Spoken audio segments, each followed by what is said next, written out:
O Livro dos Espíritos, contendo os princípios da doutrina espírita sobre a imortalidade da alma, a natureza dos espíritos e suas relações com os homens, as leis morais, a vida presente, a vida futura e o futuro da humanidade, segundo o ensinamento dado pelos espíritos superiores, com a ajuda de diversos médiuns, compilados e ordenados por Allan Kardec.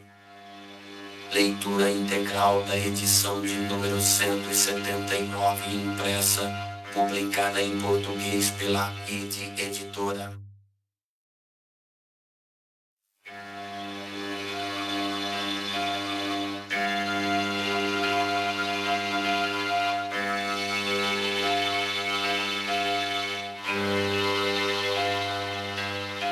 Introdução ao estudo da doutrina espírita. Primeiro, para as coisas novas necessitam-se de palavras novas, assim o quer a clareza da linguagem para evitar a confusão inseparável do sentido múltiplo dos mesmos vocábulos. As palavras espiritual, espiritualista, espiritualismo têm uma acepção bem definida. Dar-lhes uma nova para as aplicar à doutrina dos espíritos seria multiplicar as causas já numerosas de anfipologia. Com efeito, o espiritualismo é o oposto do materialismo.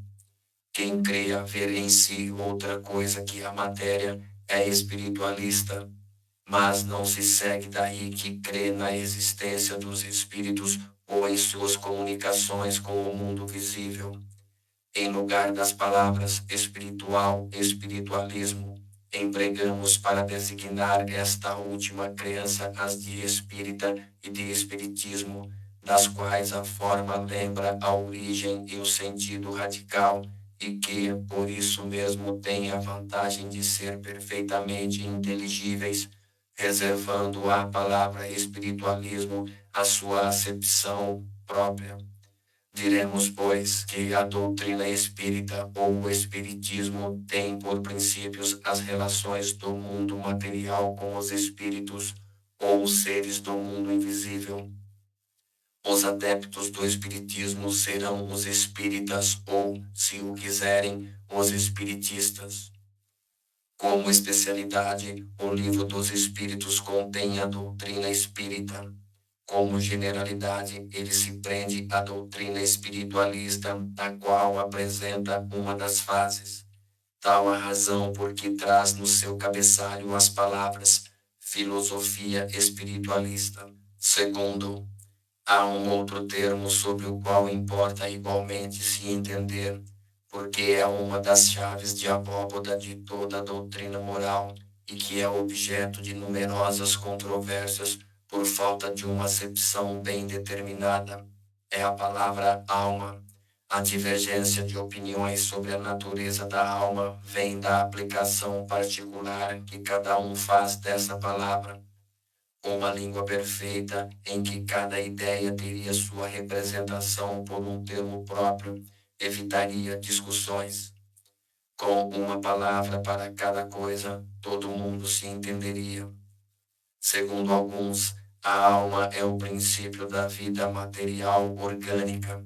Ela não tem existência própria e cessa com a vida. É o materialismo puro. Nesse sentido e por comparação, dizem de um instrumento rachado que não produz mais som, que ele não tem alma. Segundo essa opinião, a alma seria um efeito e não uma causa. Outros pensam que a alma é o princípio da inteligência, agente universal do qual cada ser absorve uma porção. Segundo eles, não haveria, por todo o universo, senão uma só alma que distribui centelhas entre os diversos seres inteligentes durante a sua vida. Depois da morte, cada centelha retorna à fonte comum onde se confunde no todo, como os riachos e os rios retornam ao mar de onde saíram. Esta opinião difere da precedente naquilo que, nesta hipótese, há em nós mais que a matéria e que resta alguma coisa depois da morte. mas é mais ou menos como se não restasse nada, uma vez que, não tendo mais individualidade, não teríamos mais consciência de nós mesmos. Nesta opinião, a alma universal seria Deus, e cada ser uma porção da divindade. É uma variedade do panteísmo. Segundo outros, enfim, a alma é um ser moral, distinto, independente da matéria e que conserva sua individualidade depois da morte. Esta acepção é, sem contradita, a mais geral, porque, sob um nome ou sob outro, a ideia deste ser que sobrevive ao corpo se encontra no estado da crença instintiva e, independentemente de todo ensinamento, entre todos os povos, qualquer que seja o grau de sua civilização. Esta doutrina, segundo a qual a alma é a causa e não o efeito, é a dos espiritualistas. Sem discutir o mérito dessas opiniões, e nelas não considerando senão o lado linguístico da coisa, diremos que essas três aplicações da palavra alma constituem três ideias distintas que reclamam cada uma um termo diferente. Essa palavra, pois, tem uma tríplice acepção, e cada um tem razão em seu ponto de vista na definição que dá. O erro é a língua não ter senão uma palavra para três ideias. Para evitar todo equívoco, precisar-se-ia restringir a acepção da palavra alma a uma dessas três ideias. A escolha é indiferente, tudo está em se entender, é um processo de convenção. Cremos mais lógico tomá-la em sua acepção mais vulgar. Por isso chamamos alma ao ser imaterial e individual que reside em nós e sobrevive ao corpo. Ainda que esse ser não existisse e não fosse senão um produto da imaginação, seria preciso assim mesmo um termo para designá-lo. Na falta de uma palavra especial para cada uma das duas outras acepções, chamaremos princípio vital ou princípio da vida material e orgânica, qualquer que lhe seja a fonte, e que é comum a todos os seres vivos, desde as plantas até o homem. A vida podendo existir, a abstração feita da faculdade de pensar, o princípio vital é uma coisa distinta e independente. A palavra vitalidade não dá a mesma ideia. Para alguns, o princípio vital é uma propriedade da matéria, um efeito que se produz quando a matéria se encontra em certas circunstâncias dadas. Segundo outros, e é a ideia mais comum, ele reside num fluido especial, universalmente espalhado e do qual cada ser absorve e assimila uma parte durante a vida, como vemos os corpos inertes absorverem a luz.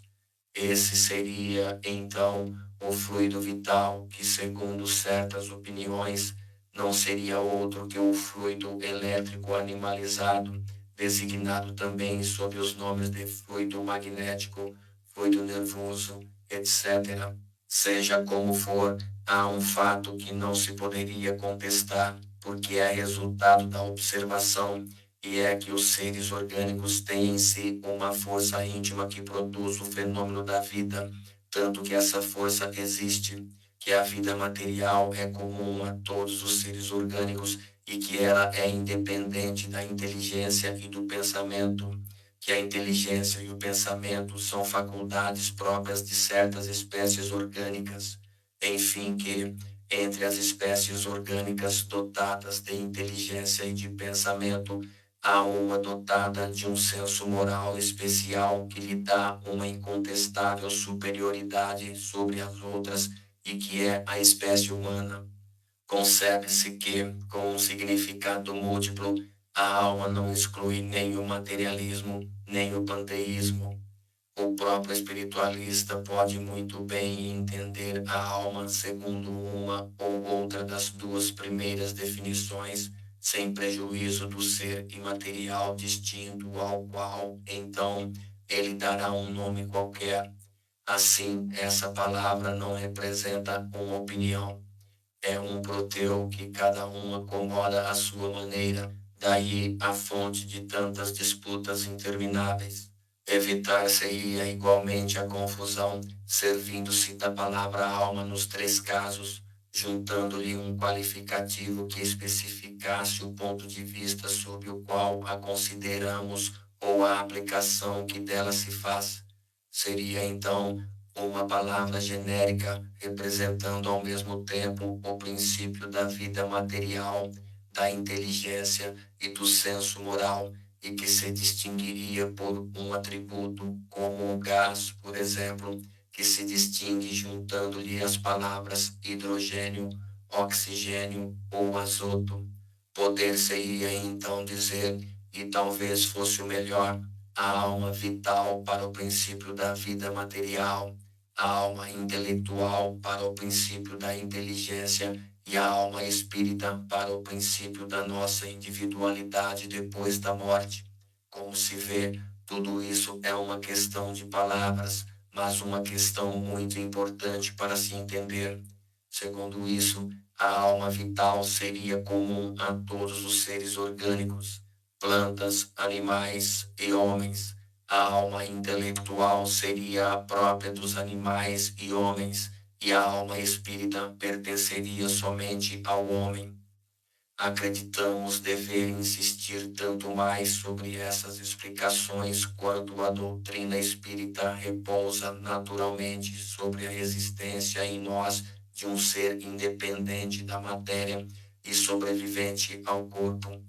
A palavra alma, devendo aparecer frequentemente no curso desta obra, importava ser fixada no sentido que lhe atribuímos, a fim de evitar qualquer equívoco.